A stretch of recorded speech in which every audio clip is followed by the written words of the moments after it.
Hello, I'm Deborah Sword. Hi everyone, I'm Tyson Bankert. Welcome. Tyson, one of the tools in the Conflict Manager's Toolkit is reframing. Mm. And in order to reframe, you have to understand what a frame is. And the frame is kind of how we look at the world, but mostly at this particular problem. We frame it a particular way. And as you know, the way you ask a question can determine the answer. So if you ask a question, why did you do that? Somebody might say, I don't know. But if you said, what were your reasons for doing that? They might say, well, my reason was because you've accepted that they may have a reason and you've expressed that you're interested in hearing what the reason is, that you're giving them an opportunity to explain, you're not judging. So you're reframing from accusation to inquiry. And there are very many ways to reframe. When you are facilitating groups, what's your experience with reframe? Hmm. I think for me, it comes to one is providing the space for curiosity and openness, and oftentimes that's set up at the very beginning. Like we can hold some of these different types of values. It's so easier for people to get defensive, and kind of think of it being really inward. Um, and I often tell folks this is a Adrienne Marie Brown quote, but uh, if you trust the people, they become trustworthy. And I often try to allow for us to get to that space and encourage that we are able to be at a space where if we trust each other, it just continues to build on that.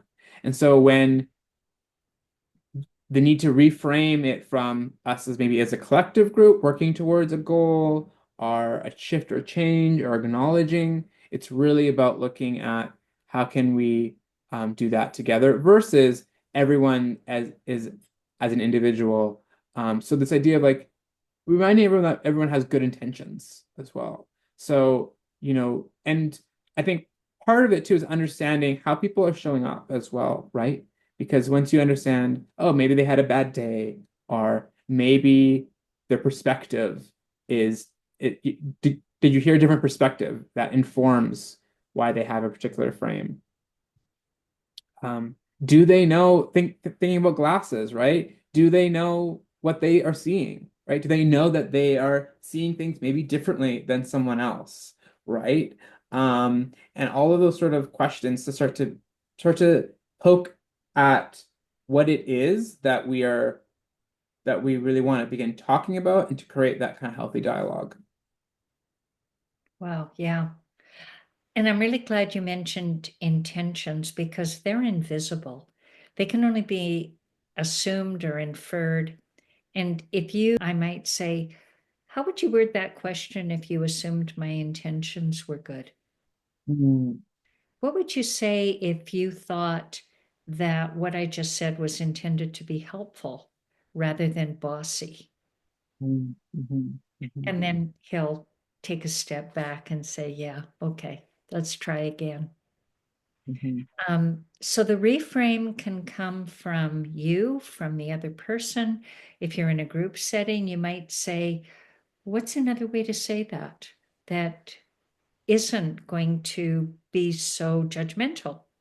Or you can see people's reactions, as you say, when they get defensive. You see it, you mhm, hear it, um, if they're in the room, or you hear it in their tone of voice, or the next email is angry rather than about what you thought you were saying.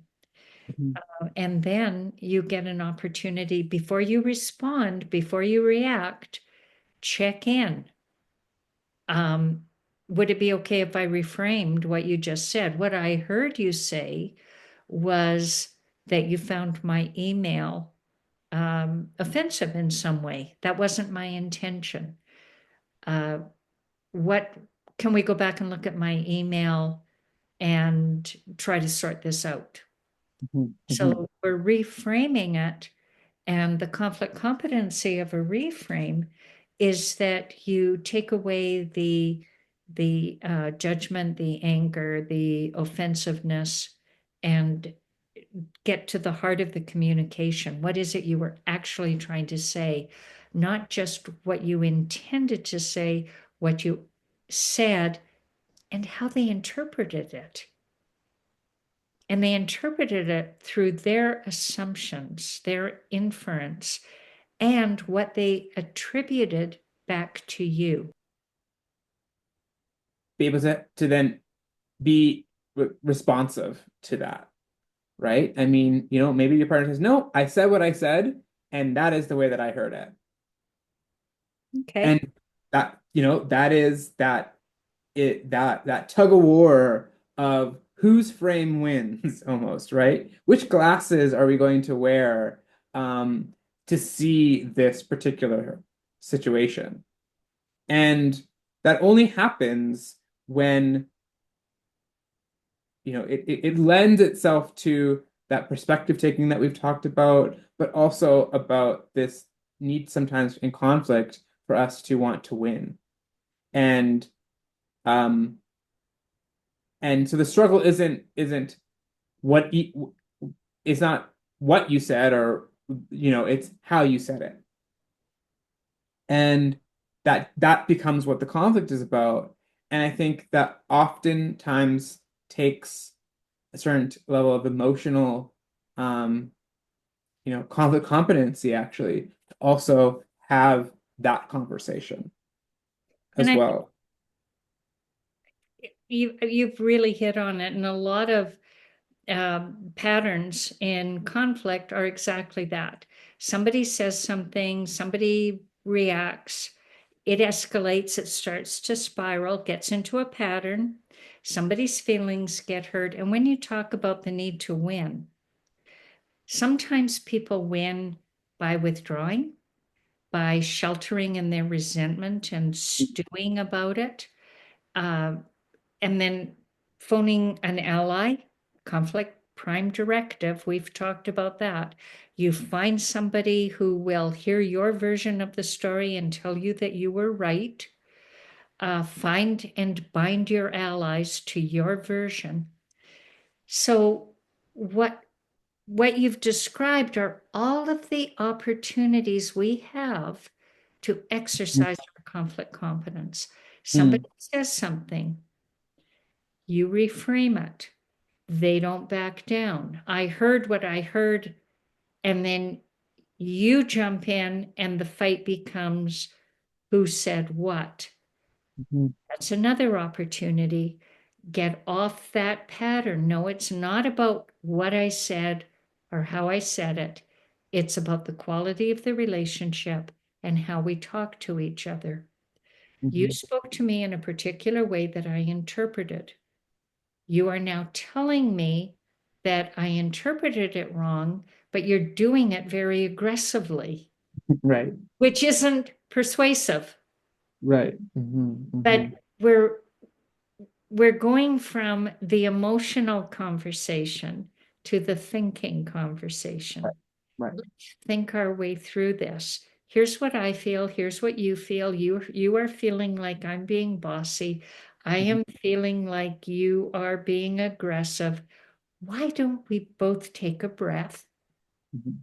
Because this is turning into a power struggle Right. and an accusation of who's more controlling. Right. Yeah. And that's so I think I really appreciate what you said about how, I mean, conflict really is an opportunity for opportunities, right? To shift and change and to manage it. And so when we think about, you know, that dynamic that you just set up, there's so many different spaces and parts to this that's an opportunity to continue to reframe, to see the intention, the good intention in the other person. And I think you can even walk away from that being we are in complete disagreement, and but because it becomes a pattern, it comes up again, another opportunity act, right? And so I think when I'm thinking about how so often in conflict, there is a opportunity to change the patterns, to be able to provide a reframe, to give each other the grace and the mindset shift about reframing their intention as well. And I hope folks are able to hold on to that as a flag of, oh, this is an opportunity to change, to be more conflict competent. The only thing I want to highlight Mm, in that is when you're talking about managing and changing, I'm only trying to manage me. I'm right. only trying to change me. I'm trying to change my tone, my responses. And what happens with my Mm, partner is when I don't overreact, when I don't flare up, when I don't escalate, when I don't sulk in my rejection or my hurt feelings, it gives him, as you say, the space and the grace to be able to meet me by managing his reactions. mm, And neither of us escalate mhm, because he manages himself, I manage myself, and then we can have the conversation. mhm. Thank you. Thanks so much for listening. We hope you'll come back and uh, listen to the Conflict Owners Manual next week. Yeah, please share, like, subscribe, comment, and have your voice heard. See you all next week. Thank you.